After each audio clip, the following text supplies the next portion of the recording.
కూడా తెలియదు అధ్యక్ష. ఇంకా ఆయన అటవీ శాఖ మంత్రి గురించి చెప్పకలే, ఆయన 77 ఎకరాలు స్వాధీనం చేసుకున్నారు కాబట్టి అనేకనంతం జరిగిపోయింది, ఆయన పట్టించుకునే మైండ్లో లేడండి.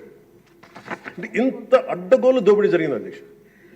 మన ఫారెస్ట్ డిపార్ట్మెంట్ కూడా నేను అడిగే వరకు నేను వెళ్ళి ఆ రోజు రివ్యూ చేయకుండా ఉండుంటే, ఆ రోజు వెళ్లకుండా కానీ ఉండుంటే ఈ విషయం ఎప్పటికీ బయటకు వచ్చినది కాదు అధ్యక్ష.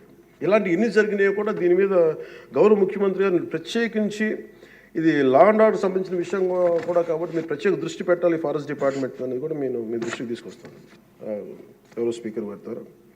అలాగే వన్యప్రాణుల సంరక్షణ, వాటి ఆక్రమణ వేటను నిషేధించేందుకు అటవీ శాఖ చాలా కఠినంగా వ్యవహరిస్తుంది అధ్యక్ష.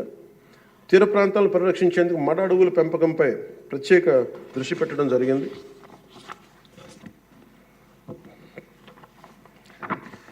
గౌరవ ముఖ్యమంత్రి గారికి దాదాపు ఒక 2 నెలల క్రితం వారి దృష్టికి వెళ్ళిన అధ్యక్ష, వారి దృష్టికి కొన్ని విషయాలు తీసుకొచ్చాను.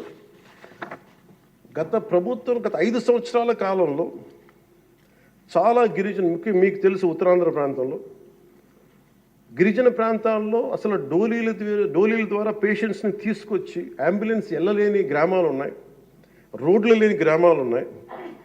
చాలామంది మనకి న్యూస్ పేపర్లో మనకి న్యూస్ వచ్చేది, డోలీల ద్వారా తీసుకొచ్చి వాళ్ళు ఇబ్బంది పడే విధానం, దారిలోనే వాళ్ళకి డెలివరీ అయిపోయే పరిస్థితి, చాలా ప్రమాదకరమైన పరిస్థితులు ఉంటే గౌరవ ముఖ్యమంత్రి గారు అపాయింట్మెంట్ తీసుకుని ఒకసారి చెప్పాను, సార్ మన దగ్గర ఆర్థిక పరిస్థితి అన్నీ తెలిసి కూడా నేను ఆయన ఒత్తిడి పెట్టడానికి వెళ్ళాను.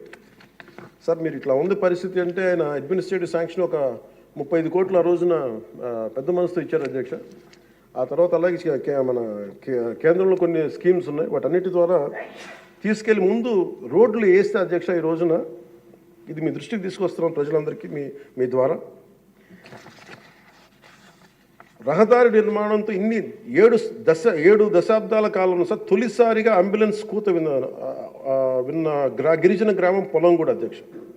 సకాలంలో అంబులెన్స్ రావడంతో నిమిషాల్లో ఆసుపత్రికి చేరుకొని ఆరోగ్యమైన మగబిడ్డకి జన్మనిచ్చింది ఒక గిరిజన మహిళ.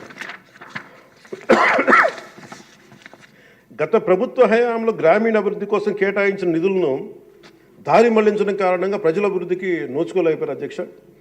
కానీ గత ప్రభుత్వ తప్పిదాలను సరిచేస్తూ అధికారులకు వచ్చిన రోజు నుండి గ్రామీణ అభివృద్ధి లక్ష్యంగా వికసిత్ భారతంలో ఏ ఒక్క గ్రామం కూడా అభివృద్ధికి స్వర్ణాంధ్ర ఉండే ఏ గ్రామం కూడా అభివృద్ధికి దూరం కాకూడదు అన్న సంకల్పంతో గౌరవ ముఖ్యమంత్రి శ్రీ నారా చంద్రబాబు నాయుడు గారి నేతృత్వంలో రాష్ట్ర ప్రభుత్వం కృత నిశ్చయంతో పనిచేస్తున్న అధ్యక్ష.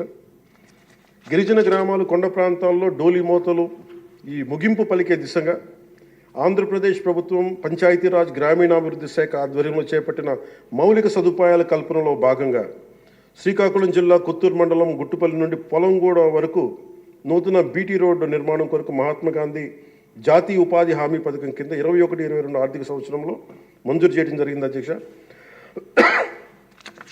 దీనిని సీతంపేట గిరిజన సంక్షేమ ఇంజనీరింగ్ డిపార్ట్మెంట్ ఏజెన్సీ పని పూర్తి చేయాల్సి ఉంది.